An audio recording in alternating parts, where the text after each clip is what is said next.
90%의 국민들이 겪고 있는 금융문맹으로 인해 매일매일 가난해지는 길로 가는 사람들에게도 희망이 있다는 것을 반드시 알려야 한다는 마음에서 이 책을 출판하게 되었다.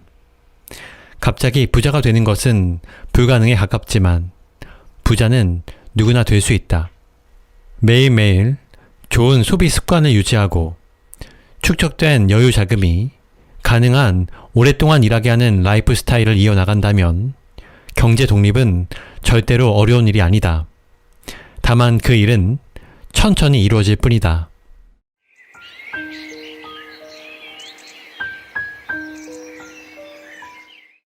안녕하세요. 책바라기입니다.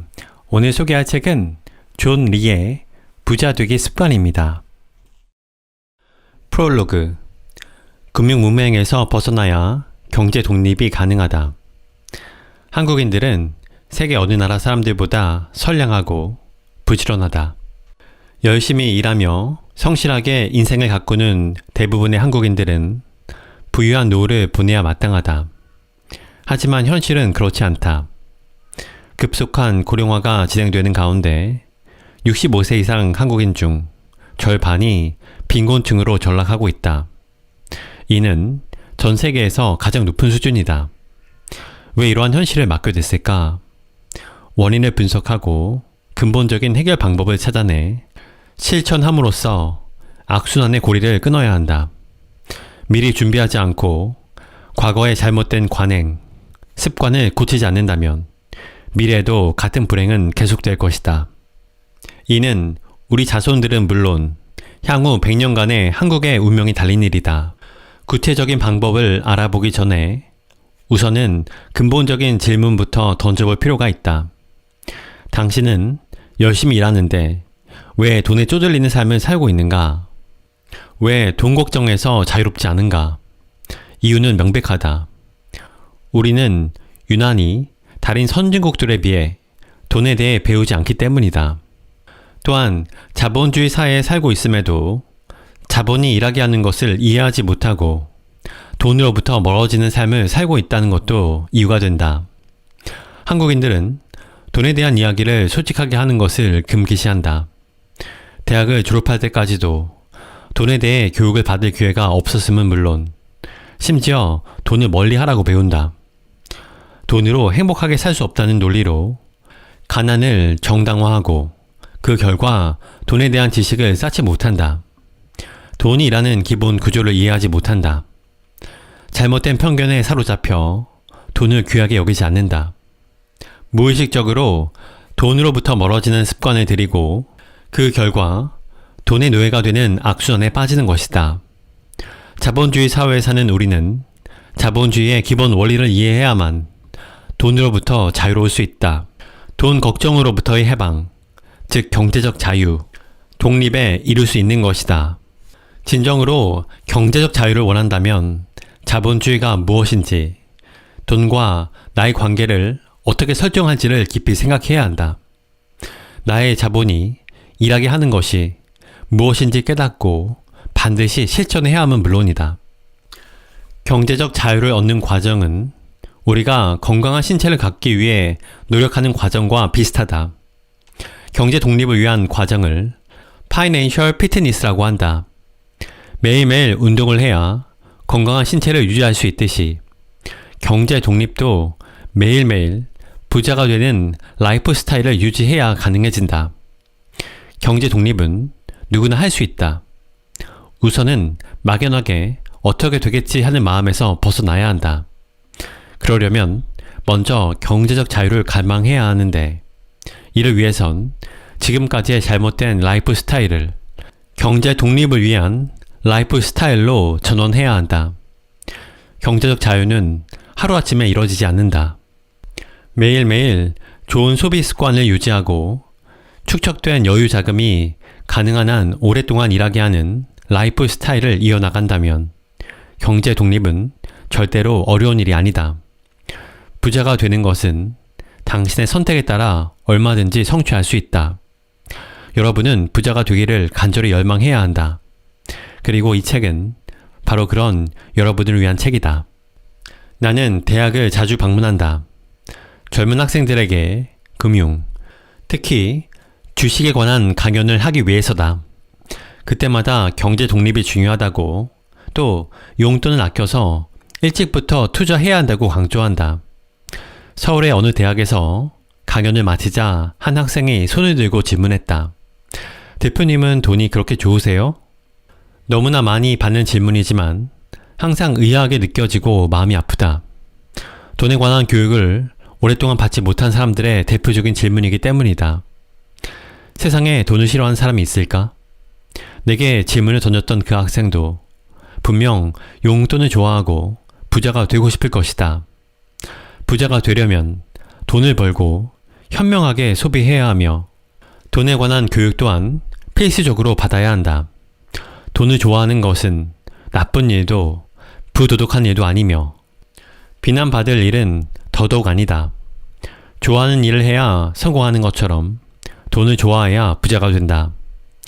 그럼에도 강연 중에 돈을 아끼십시오, 소비를 줄여서 투자하십시오라고 하면 가끔 반말 섞인 항변을 듣곤 한다. 소비를 최대한 줄이라는 말은 돈을 위해 현재 행복을 포기하라는 말로 오해하기 때문일 것이다. 더불어 돈에 대한 솔직한 대화를 터부시하는 한국인 특유의 가치관도 그런 항변에서 엿볼 수 있다. 돈을 싫어하는 사람은 세상에 없건만 한국인들은 돈을 좋아하는 마음이 드러나는 것을 부담스러워한다. 매스컴에서도 돈이 없어도 행복할 수 있다. 행복은 돈으로 살 수 없다라는 말이 심심치 않게 나온다. 하지만 이 말은 반은 맞고 반은 틀리다. 돈이 많다고 행복한 것은 아니지만 돈이 없으면 불행할 수밖에 없기 때문이다. 평생 경제적으로 쪼들리는 삶을 살면서 행복하기를 바랄 수 없다. 그 누구도 그렇게 사는 건 원치 않을 것이다. 돈이 없으면 인간관계를 맺기 어렵고 삶의 질도 떨어진다. 이것이 정확한 현실이다. 그런데도 돈이 중요하지 않다는 건 어불성설이다. 돈의 중요성은 아무리 강조해도 지나치지 않다. 돈 이야기를 하면 왠지 격이 떨어진다고 가르치는 것은 자본주의 사회에 살면서 자본주의를 외면하라고 가르치는 꼴이다. 우리는 좀 더 솔직해질 필요가 있다. 세상을 살아가는데 돈이 전부인 것은 아니지만 돈이 없으면 비참해진다. 나에게 돈이 그렇게 좋으냐고 따지는 이유는 아마도 돈의 중요성을 강조하는 나를 돈의 노예로 여기기 때문일 것이다. 하지만 이는 틀린 생각이다. 돈의 노예가 되는 것과 돈을 중요시하는 것은 정반대의 개념이다.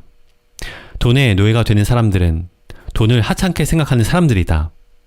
돈에 초연한 척하는 사람들, 돈을 경시하고 낭비해버리는 사람들인 것이다. 무저지하게 소비하고 합리적으로 투자하지 않는 사람들은 노후의 대부분 비참해진다. 가난하다는 것은 무엇일까? 바로 돈에 끌려다닌다는 것이다. 하고 싶은 일이 있어도 돈이 없어서 하지 못하고 부당한 일을 당해도 돈이 없어서 참아야 하며 은퇴하고 싶어도 돈이 없어서 계속 일을 해야 한다. 금전적인 이유로 국민들이 은퇴하지 못하는 나라 순위에서 한국이 두 번째로 높은 것은 안타까운 일이다. 한국인 노인층의 빈곤율이 세계 최고인데 노인 취업률 또한 세계 최고이다. 돈에 대한 이해와 관리가 부족한 결과이다. 또한 한국의 노인 자살률 또한 세계 최고 수준이다. 돈 때문에 원하지 않는 일을 하면서 어려운 여생을 보내게 된다면 이것이 바로 돈의 노예가 되는 셈 아닌가? 돈의 노예가 되지 않으려면 사랑하는 사람들과 돈을 주제로 하는 대화를 일찍부터 자연스럽게 나눠야 한다. 소비, 절약, 투자에 대한 식구들과 솔직하게 이야기하고 실천해보자. 특히 자녀들에게 돈의 중요성을 반드시 가르쳐야 한다. 구체적으로 부모의 수입과 지출, 부채를 공유하고 자녀들이 자연스럽게 가정의 경제 생활에 참여하도록 유도해야 한다. 별 생각 없이 자녀들에게 신용카드를 주는 부모들이 꽤 많은데 이는 굉장히 위험한 행위이다. 그 아이들은 돈을 버는 과정, 아끼는 과정을 체험해볼 기회를 갖지 못한 채 자랄 것이기 때문이다. 돈의 노예가 되지 않으려는 노력은 돈을 중요하게 생각하는 것에서부터 시작된다. 세상에는 두 종류의 라이프 스타일이 있다. 부를 창조하는 라이프 스타일과 부를 파괴하는 라이프 스타일이다. 필요 없는 지출을 줄여 노후를 위한 투자를 일찍 시작하는 라이프 스타일이 전자라면, 반대로 본인의 수입보다 과도하게 지출하는 라이프 스타일은 후자에 속한다. 만일 당신이 지금 부자가 아니라면 자신을 한번 냉정하게 뒤돌아보자. 당신의 라이프 스타일은 부를 창조하고 있는가? 아니면 부를 파괴하고 있는가? 안타깝게도 한국에는 후자의 라이프 스타일을 가진 사람들이 대부분이다. 많은 사람들이 노후 준비를 위해 투자할 여유가 없다고 말하면서도 필요하지 않은 소비를 위해 꺼리낌 없이 돈을 쓴다. 술을 마실 때도 한 번에 그치지 않고 2차, 3차까지 여러 번 자리를 옮겨가며 마시고 서로 술값을 내겠다며 호기 부리는 광경도 자주 볼 수 있다. 고가 브랜드의 옷과 액세서리, 화장품, 가방 등도 거침없이 사들이고 동료나 이웃이 사는 물건은 자신도 사야 한다고 생각한다. 2015년 조사를 보면 일반인들은 자녀 사교육비, 식료품, 외식비의 전체 소득의 60%를 쓰는 반면 노후 준비를 위한 연금에 쓰는 돈은 1% 수준으로 매우 적다고 한다. 반면 부자들은 노후 준비를 위한 연금, 사회보험에 22%를 쓴다고 한다. 이런 라이프 스타일의 차이가 노후 준비의 차이를 가져오고 빈부 격차를 걷잡을 수 없이 벌어지게 만든다. 노후 빈곤의 비참한 현실이 곳곳에서 펼쳐지고 있는데도 자신의 노후에 대한 절박함이 없는 사람들은 매일매일 투자하는 대신 비싼 커피값을 아무 생각 없이 지불한다. 부유하게 사는 것처럼 보이고 싶기 때문이다. 이러한 습관적 낭비를 줄여서 마련한 돈을 노후 준비용 투자금으로 전환하는 지혜가 필요하다. 부자가 되지 못하는 이유 3가지.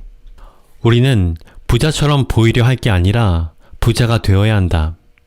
한국인들을 부자가 되지 못하게 만드는 가장 큰 이유 3가지를 소개한다. 첫 번째, 사교육비. 한국 노인층을 가난하고 비참한 상태로 오랫동안 살아가게 만드는 원흉은 사교육비다. 통계에 따르면 노후 준비를 하지 못하는 가장 큰 이유는 교육자금과 결혼자금 마련이라고 한다. 두 번째, 자가용. 내가 서울에 와서 가장 감사하게 생각하는 것 중 하나가 차를 운전할 필요가 없다는 것이다.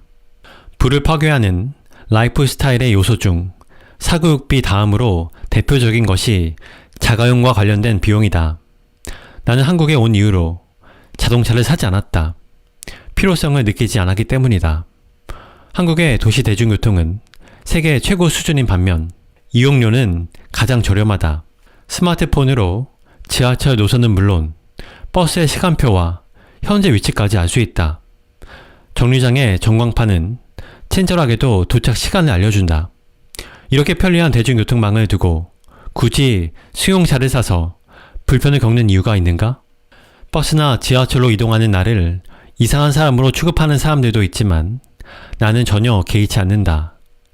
미국에서 어쩔 수 없이 자동차 구입을 위해 많은 돈을 지불하겠지만 한국에서는 전혀 그럴 필요가 없다. 내가 일했던 뉴욕 회사에서 높은 연봉을 받는 동료들 중에서 뉴욕시에 사는 이들은 대부분 차가 없었다. 자동차는 사는 순간부터 감가상각이 시작되기 때문에 손해이다. 반드시 필요한 상황이 아니라면 자가용 구입에 들 큰 돈을 앞으로 가치가 오를 주식에 투자하겠다는 게 훨씬 현명한 생각이다. 이것이 우리 모두가 다 아는 세계적인 부자 워런 버핏의 자동차 철학이다. 버핏은 2006년형의 미국 차를 2014년까지 운전했고 그의 딸로부터 자동차가 너무 낡아 창피하다는 불평을 듣기도 했다. 2014년에 그는 약 6천만 원 정도의 미국 차를 구입했다는데 이를 두고 세계 최고 부자답지 않게 궁색하다고 평하는 사람들이 있다. 하지만 바로 이 차이 때문에 워런 버핏은 부유하고 다른 많은 사람들은 가난한 것이다. 자동차는 한국의 노후 준비를 막는 중요한 장애물 중 하나이다. 인도받는 순간부터 자동차는 중고차가 되어 감가상각이 시작된다. 자동차를 유지하는데 할부금, 유류비, 보험료, 세금, 수리, 정비 비용 등이 매달 빠져나가는데 이를 합하면 꽤 큰 금액이다. 타고 다니는 차가 고가일수록 유지비는 더 커진다. 구입과 동시에 부를 급격히 감소시키고 손실을 보게 만드는 것이 자가용인 셈이다. 통계에 따르면 서울에서 차 한 대를 유지하는데 월 평균 78만 원이 든다고 한다. 만약 매년 이 금액을 아껴 연 5% 수익을 낸다면 30년 후에는 6억 5천만 원을 만들 수 있다. 매년 3천만 원을 찾아 쓴다고 해도 약 30년을 버틸 수 있는 정도의 돈이다. 자동차만 없애도 노후 준비에 큰 도움이 되는 것이다.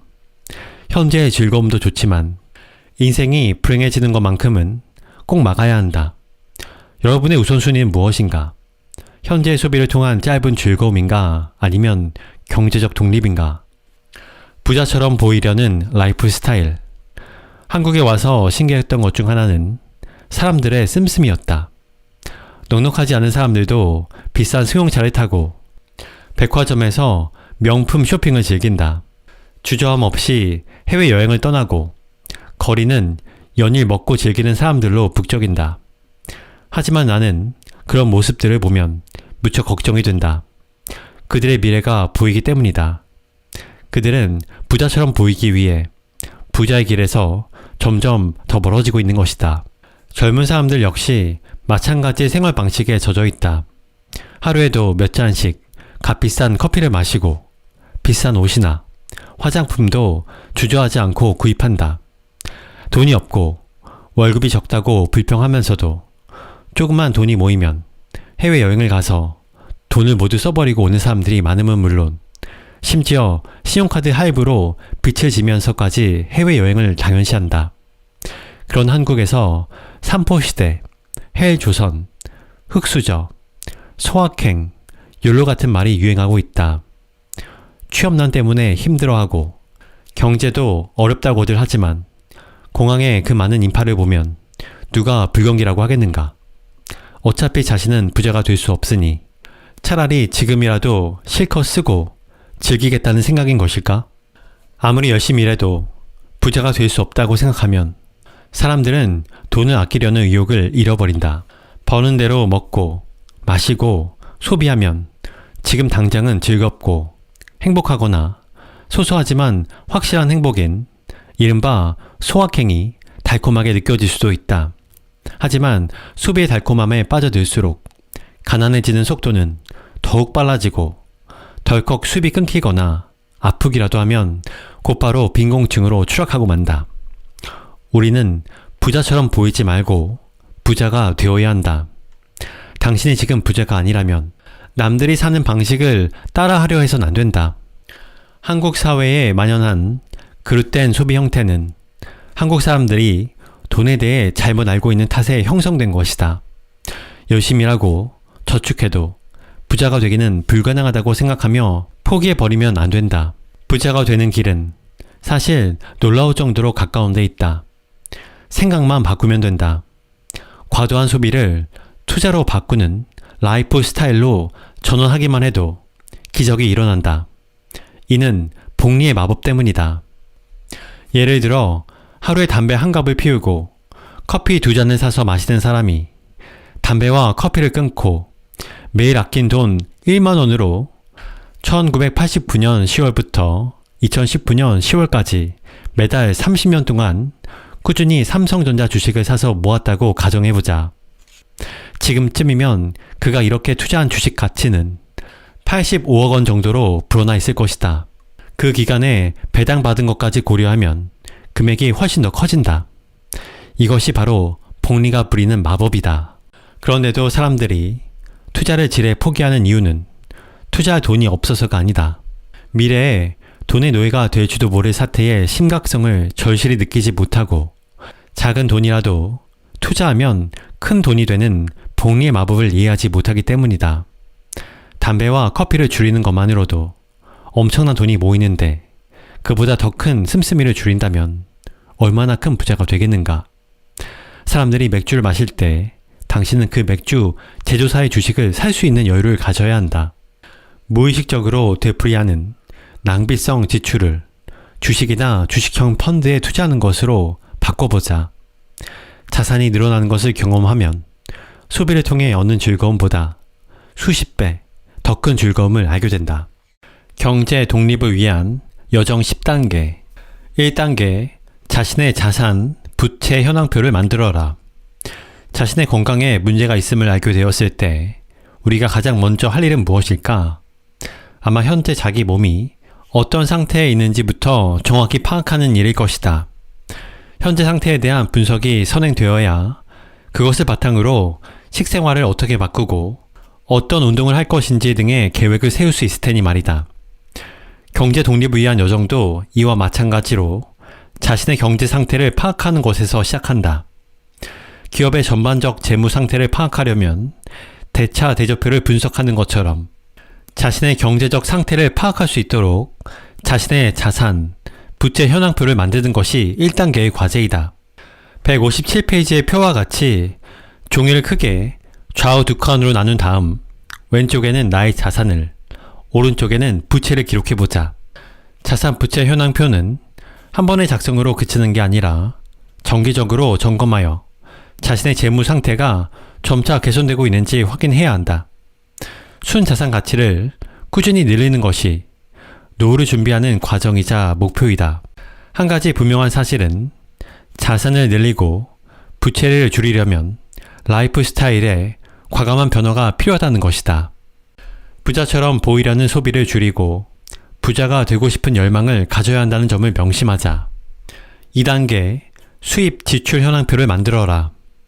자산 부채 현황표를 통해 현재 자신의 경제 상태를 파악했다면 그 다음 단계에선 수입과 지출 상태를 들여다봐야 한다. 내 순자산 가치를 증가시키기 위해 나는 어떤 경제 생활을 하고 있는지 살펴보는 것이다. 수입, 지출 현황표 작성은 자신이 얼마나 벌고 쓰는 중인지 파악하고 수입과 지출 두 부분에서 개선해야 할 점을 찾아내는 과정이다. 개인의 수입 지출 현황표는 기업의 회계 담당자가 작성하는 것처럼 복잡하게 만들 필요가 없다. 자산, 부채 현황표처럼 표를 크게 좌우 두 칸으로 나누어 왼쪽에는 수입을, 오른쪽에는 지출을 기록하면 된다. 지출이 수입을 초과해서는 안 된다. 수입, 지출 현황표에서 왼쪽 항목을 모두 합친 것은 총 수입, 오른쪽 항목을 모두 합친 것이 총 지출이다. 그리고 총 수입에서 총 지출을 뺀 금액이 현재 자신의 경제생활 성적표다. 만약 이 금액이 마이너스라고 하면, 다시 말해 총 지출이 총 수입보다 많다면 당신은 현재 경제 독립과 멀어지는 라이프 스타일을 가지고 있다는 뜻이다. 평범한 사람들이 수입 항목에서 변화시킬 수 있는 여지는 그다지 크지 않다. 하지만 수입의 변화가 없더라도 지출은 개인의 노력 여하에 따라 얼마든지 달라질 수 있다. 따라서 지출 항목은 상세히 기록하고 다양한 관점으로 들여다보기를 추천한다. 사교육비가 지출에서 차지하는 비율은 얼마나 되나? 자동차 할부금과 주유비, 세금과 보험료 등 자동차 관련 비용의 비율은 어떤가? 외식비가 과도하진 않은가? 이와 같이 자신의 지출 내역을 자세히 들여다보고 절약할 수 있는 금액이 어느 정도일지 한번 계산해보자. 수입과 지출을 처음에 작성하는 사람들의 대부분은 자신이 얼마나 무분별한 소비 습관을 가지고 있는지 깨닫고선 깜짝 놀란다. 적자 인생을 만들고 빛으로부터 자유롭지 못하게 했던 범인이 바로 자신의 소비 습관이었음을 알게 되는 것이다. 3단계, 부채를 줄여라. 자신의 경제 건강 상태를 개선하고 노후 준비를 시작하려면 투자 전에 우선적으로 부채부터 줄여야 한다. 자신의 순자산 가치를 증가시키는 가장 빠른 방법은 부채를 갚는 것이기 때문이다. 부채에는 좋은 부채와 나쁜 부채 두 종류가 있다. 좋은 부채는 자산 취득을 위해 생기는 빚이고 나쁜 부채는 소비를 위해 생기는 빚이다. 예를 들어 자신이 살 집을 장만하기 위해 은행으로부터 빌리는 돈은 좋은 부채에 해당된다. 집이라는 자산을 취득하기 위해 진 빚을 갚을 때마다 나의 자산도 늘어나기 때문이다. 일반적으로 좋은 부채는 이자율도 저렴하다. 자동차를 사기 위한 빚, 신용카드 빚 등은 나쁜 부채의 예이다. 많은 사람들은 자동차를 자산으로 착각하고 자신의 수입에 맞지 않는 비싼 차를 구입하면서 자신의 행동을 정당화시킨다. 그러나 자동차는 자산이 아니라 부채로 생각해야 한다. 자동차를 갖고 있는 동안 비싼 보험료, 주차료, 주유비 등을 지불해야 하는 돈이 발생하여 나의 자산 형성에 큰 걸림돌이 되기 때문이다. 자동차를 할부로 구입할 경우엔 할부 원금에 더해지는 이자율도 집을 사기 위한 부채보다 높을 수밖에 없다. 가장 나쁜 빚은 신용카드, 특히 더 나쁜 빚은 백화점 신용카드에서 생긴다. 이자율이 높을 뿐만 아니라 소비를 위한 부채이기 때문이다. 그래서 신용카드는 비상사태가 아니라면 사용하지 말아야 한다. 현금을 들고 다니는 것이 번거로울 경우엔 체크카드를 사용하면 된다. 4단계, 매일 1만원씩 여유자금을 만들어 투자하라. 3단계를 거치면서 부채를 줄이는데 성공했기를 진심으로 바란다. 부채가 어느 정도 정리되었다면 그 다음 단계에선 가능한 한 여유자금을 많이 만들고 투자를 시작해야 한다. 나의 자산, 부채 현황표와 수입 지출 현황표를 작성하고 소비를 줄이며 빚을 갚기 위해 노력하는 것은 투자를 위한 자금, 즉 여유자금을 최대한 많이 마련하기 위해서다. 이 여유자금은 시간을 거치는 동안 크게 성장해서 훗날 나의 노후를 책임질 것이기 때문이다. 여유자금은 쓰고 남은 돈이 아니라 쓰기 전에 떼어놓는 돈이다. 다만 여유자금에 대한 발상만큼은 바꿔야 할 필요가 있다. 앞서 이야기한 바 있듯 대부분의 사람들이 여유자금은 소비하고 남은 돈이며 반드시 목돈이어야 한다고 생각한다. 하지만 실제로는 그와 정반대이다. 소비를 하기 전에 만드는 것이 여유자금이기 때문이다. 쓸 때 다 쓰고 남는 돈으로만 투자하려 한다면 정작 투자할 돈은 하나도 남지 않을 것이다. 여유자금을 확보한 후에 나머지 돈으로 생활하는 습관을 반드시 들여야 한다. 여유자금은 항상 투자되어 있어야 한다. 단순히 소비를 줄여 자금을 모으는 것만으론 경제 독립을 이룰 수 없다. 여유자금은 노후를 위한 자금이기에 장기적으로 가장 열심히 일할 수 있는 곳에 투자되어야 한다. 대부분의 여유자금을 은행 예금으로 묶어두는 것은 현명하지 못한 생각이다. 주식 투자 경험이 없거나 아직도 원금 손실이 두렵다면 하루에 1만원씩 주식형 펀드에 투자하는 것도 좋은 방법이다. 처음에 투자하는 것이 두렵다면 연금 저축 펀드 계좌를 비대면을 통해 열고 하루 1만원씩 반드시 주식형 펀드에 투자해라. 하루 1만원이라도 돈이 훗날에는 엄청난 파워로 돌아올 것이다. 5단계, 퇴직연금 제도를 활용해라. 그 다음 단계에서 할 일은 경제 독립과 노후 준비를 위한 필수적으로 준비해야 하는 연금 제도에 대한 이해도를 높이는 것이다. 연금 제도가 존재하는 이유는 국가가 국민들의 노후를 돕는 데 필요하기 때문이고, 그렇기 때문에 당연히 세금 혜택이 수반된다. 복리의 마법에 세금 혜택까지 더해지면 자산이 증가하는데도 훨씬 더 큰 가속도가 붙고 노후 준비도 훨씬 더 쉬워진다. 퇴직연금에는 확정급여형 DB와 확정기여형 DC의 두 가지가 있다. DB형은 우리가 일반적으로 알고 있는 퇴직금 제도와 비슷하다. 회사는 직원에게 퇴직 직전 3개월간 평균 월급의 근속 연수를 곱한 금액을 퇴직연금 지급액으로 보장한다. DC형은 회사가 퇴직금을 금융사로 적립해주면 근로자가 이 돈의 운용을 금융사에 지시하고 자신이 수익률에 대해 책임지는 것으로 미국의 401 제도와 비슷한 방식이다.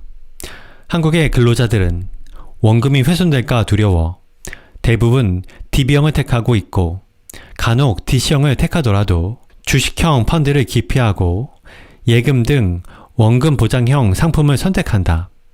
이는 지극히 잘못된 선택이다. 퇴직연금은 장기 투자되는 자산이기에 반드시 주식형 펀드에 투자되어야 한다. 다시 한번 강조하지만 퇴직연금은 은퇴 시점까지 오랫동안 투자하며 기다리는 장기적 성격을 가지고 있다. 그러므로 돈이 일하게 해야 한다는 점을 기억하는 현명한 사람은 젊었을 때부터 오랫동안 투자하고 복리의 효과로 돈을 벌어줄 주식에 투자하는 비중을 지금보다 훨씬 높여야 한다. 6단계 연금 저축 펀드에는 꼭 가입해라. 국민연금, 퇴직연금에 이어 반드시 할 일은 연금 저축 펀드에 가입하는 것이다. 대부분의 한국인은 국민연금에 가입되어 있다. 빈곤층을 중심으로 하는 국민연금 사각지대가 존재하긴 하지만 연금의 성격이나 가입 금액 등을 고려해 볼 때 국민연금은 노후의 기본 생계 보장에 초점이 맞춰져 있다. 즉, 국민연금으로 최소한의 생계를 유지할 수 있지만 그 이상의 생활을 위한 대비책으로는 부족하다는 뜻이다. 안정적인 노후 생활을 원한다면 연금을 국민연금, 퇴직연금, 개인연금 등 3중으로 마련해 두는 것이 필수적이다. 현재 한국에서 이 세 가지에 모두 가입한 인구는 5%도 되지 않는다고 한다. 개인연금 저축, 국민연금과 퇴직연금만으로는 노후 준비가 충분하지 않기에 개인이 선택하여 시작할 수 있는 추가적인 방안이 연금저축이다. 연금저축은 금융기관에 따라 크게 두 가지로 나뉜다. 하나는 보험회사의 연금저축보험이고 다른 하나는 증권회사나 자산운용사의 연금저축펀드이다. 연금저축 장점에는 크게 세 가지가 있다. 첫 번째는 세액공제 혜택, 즉 연말정산이나 종합소득세 신고를 통해 본인이 낸 세금을 돌려받을 수 있다는 점이다. 두 번째는 과세이연 및 저율과세 혜택이다. 일반적으로 금융상품은 매년 발생한 수익금의 15.4%의 소득세를 부과한다. 하지만 연금저축에 투자한 이에게는 매년 세금을 과세하지 않고 연금 수령 시점으로 과세 시기를 늦춰준다. 세 번째는 분리과세 혜택이다. 은퇴 후에 얻은 대부분의 소득은 종합과세 대상이 된다. 우리가 알고 있는 국민연금이나 공무원연금 등의 공적연금에도 예외 없이 그 대상이 된다. 은퇴 후에도 대개의 사람들은 경제생활을 이어가기 때문에 추가적인 근로소득이나 임대소득, 금융소득 등이 발생하는데 이 금액이 커질수록 소득세율도 올라간다. 7단계 경제독립, 온 가족이 함께해라. 1단계부터 6단계까지 실천하며 경제독립의 필요성에 깊이 공감했다면 본인뿐만 아니라 배우자와 부모, 자녀들과 손자들, 주위에 사랑하는 이들도 함께 동참해 나가게끔 이끌어야 한다. 경제 독립은 나 하나만이 아닌 모두에게 필요한 일이고 한 세대에 그치는 것이 아니라 대를 이어 해 나가야 하는 과제이기 때문이다. 8단계 구체적 목표를 세워라. 개개인의 경제 상황 그리고 은퇴 후 누리고 싶은 생활 수준에 대한 기대가 저마다 다른 탓에 단순히 어느 정도의 은퇴 자금이 필요하다고 일반화해서 말하기는 어렵다. 하지만 노후에 필요한 적정 생활비를 예상해보고 그것을 근거로 계산해보면 은퇴 전 자신이 얼마만큼의 자산을 은퇴 자금으로 만들어 두어야 하는지에 대한 감이 잡힐 것이다. 은퇴 시까지 자금 마련 계획을 수립하는데 참고하면 좋을 것으로 4% 룰이 있다. 예를 들어 4%가 1년 생활비라고 가정했을 때 은퇴 시 10억이 있다면 원금의 4%인 4천만 원을 연간 생활비로 쓸 수 있다. 4천만 원이면 매달 333만 원 정도를 쓸 수 있다는 뜻인데 이는 앞서 계산해봤던 국민연금 기본 생활비보다 100만 원 정도의 여유가 더해진 금액이다. 그리고 은퇴하기 전에 반드시 그 이상의 금액을 만들어야 한다. 그 목표를 향해 매일 조금씩 다가가는 생활 습관이 절실히 필요하다. 소비를 줄여 매일매일 작은 금액이라도 무시하지 말고 투자해야 한다는 뜻이다. 비싼 커피를 마시지 않고 택시 대신 버스를 타고 술을 마시는 돈을 줄여 여유 자금을 만들자. 9단계 당신이 전문가임을 깨달아라. 8단계까지 실천하고 있다면 이미 여러분은 금융 전문가라고 할 수 있다. 각종 매스컴이 퍼뜨리고 대부분의 사람들이 사로잡혀 있는 금융에 대한 잘못된 편견에서도 이미 탈피해 있을 것이다. 이러한 여러분은 경제 독립을 향한 여정에서 다른 이들보다 앞서가고 있을 것이라고 나는 확신한다. 신문이나 방송에서 흔히 보는 금융 전문가는 여러분보다 금융 지식이 많지 않을 가능성이 농후하다. 여러분이 더 전문가일 가능성이 크다는 의미이다. 어렵게 느껴지는 금융 용어에 두려움을 가질 필요가 없다. 매일매일 주식시장을 예측하는 사람들을 전문가라고 할 수 없다. 어려운 단어들을 동원하면서 마켓 타이밍을 말하는 사람들이야말로 금융 문맹일 가능성이 높다. 장기 투자 대신 단기 투자로 돈을 벌 수 있다고 주장하는 이들을 멀리 해야 한다. 돈이 없어도 행복하다고 말하는 사람들로부터 위안을 받으려 해선 안 되고 돈을 써야 돈이 들어온다는 희한한 이론에 현혹되어서는 안 된다. 전염성이 강한 금융 문맹에 무너지지 않으려면 자신의 투자 철학을 공고히 다지고 유지해야 한다. 10단계 항상 긍정적인 생각을 갖고 당장 시작해라. 경제 독립을 위한 투자를 시작하는데 가장 좋은 시점은 언제일까? 이 책에서 누누이 말했지만 경제 독립을 완성시켜주는 것은 꾸준함이다. 커피 한 잔, 담배 한 갑, 여행 한 번, 아이의 학원비 등을 아낀 1만원, 10만원, 50만원을 모아 형성하기 시작한 자산을 오랜 시간 동안 눈덩이처럼 굴려주는 복리의 마법 효과를 최대한 얻으려면 일찍 투자를 시작해서 오래 할수록 유리하다. 따라서 경제 독립을 위한 투자를 시작하기에 가장 좋은 시점은 노후까지의 시간이 가장 많이 남아있을 때이다. 가장 유리한 사람은 갓 태어난 아기이다. 돈이 일할 시간이 엄청나게 많이 남아있기 때문이다. 투자하기에 늦은 시점이란 없다. 두 번째로 좋은 시점은 지금이다. 하루라도 미루는 사람들은 그만큼 돈이 일할 수 있는 시간을 줄어들게끔 만드는 셈이다. 오늘 시작하면 그 돈은 내일 시작하는 것보다 하루 더 일할 수 있고 내년에 시작하는 것보다 1년 더 일할 수 있다. 내가 30년, 40년 후에 일어나는 복리의 마법을 이야기하면 연세가 드신 분들은 한숨을 쉬며 하소연하신다. 60세가 코앞이거나 이미 은퇴를 했으니 노후 준비를 하기엔 너무 늦은 것이 아니냐며 말이다. 그런 분들께 나는 그렇지 않다고 대답해 드린다.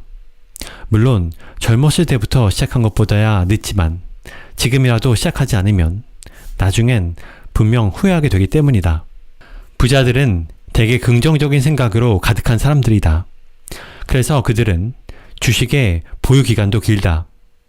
주식을 사는 것은 증권을 사는 것이 아니라 회사를 사는 것이라는 생각이 확고하기 때문이다. 주주가 되면 자신이 보유한 주식이 날마다 행복을 가져다 준다. 그 회사가 이익을 내고 직원들이 열심히 일하는 것을 보는 것만으로도 마음이 뿌듯한 것이다. 주식을 사는 일은 무척 흥분되는 일이다. 특히 남들이 잘 모르는 좋은 주식을 앞서 발견할 때 느끼는 희열은 이루 말할 수 없다.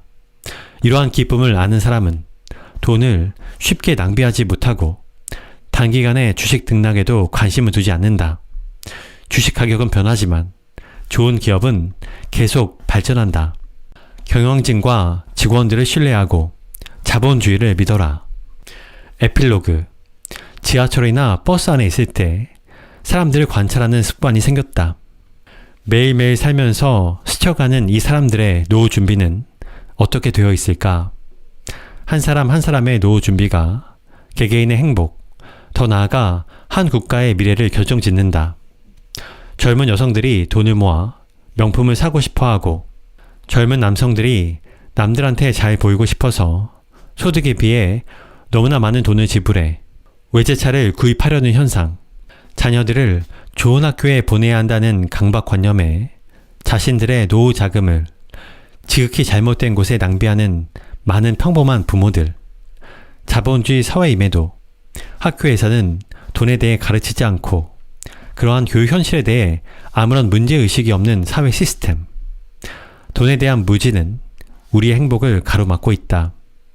90%의 국민들이 겪고 있는 금융 무맹으로 인해 매일매일 가난해지는 길로 가는 사람들에게도 희망이 있다는 것을 반드시 알려야 한다는 마음에서 이 책을 출판하게 되었다.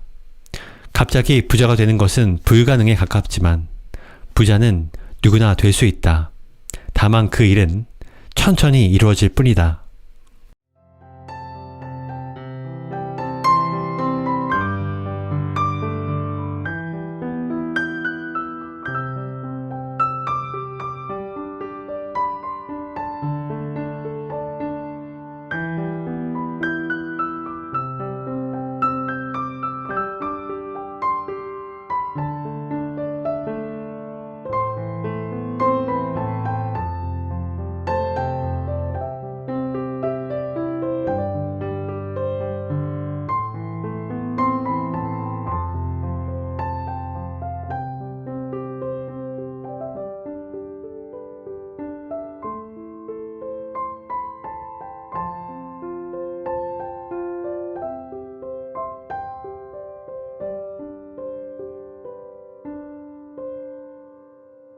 저자 존 리, 펀드 매니저 출신으로 2014년부터 메리츠 자산운용의 대표이사를 맡고 있다. 1991년에 세계 최초의 자산운용회사인 스커더 스티븐슨 클럭에 합류하여 코리아 펀드를 운용하며 펀드 매니저로 큰 명성을 쌓았다.